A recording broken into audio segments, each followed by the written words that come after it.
This viewer asked, what's your opinion being on a whole food plant-based diet and having some coffee? Well, coffee certainly got me through many nights in the emergency room earlier in my career. And if you have to drive all night to Seattle, I think an appropriate way to keep your energy level up with some intermittent doses of caffeine. But you don't want to go overboard with drinking too much coffee. 4 or 5 cups a day is going to burn your stomach lining, probably going to raise your cholesterol, raise your blood pressure.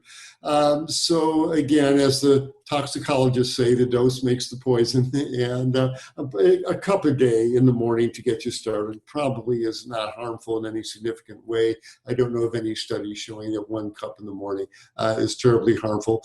You want to minimize the amount of sugar that you put in there, and you want to use a non-dairy coffee creamer, almond milk, soy milk, one of the non-dairy plant milks if you want to lighten it for any reason. And sip it during the morning, and I think it'll do okay. There are people who say if you want caffeine, probably a cup of green tea full of antioxidants is even a more healthy beverage. But if you want to do 1 cup in the morning of coffee to get you started, you want to make sure that it's organic, because the pesticides can be significant in a cup of coffee. And if you can, make it a free trade version, so the folks who are growing the coffee get a fair amount back for their efforts.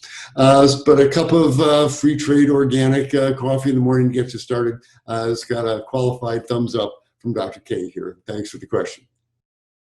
Hi everyone, Dr. Michael Klaper here, announcing our new format for our Q&A with Dr. K. Each day, Annie Hagen will be asking me one question that's been sent in by our viewers. So if you want to see if your question is getting answered, do join us for our daily Q&A with Dr. K right here. Hope to see you then.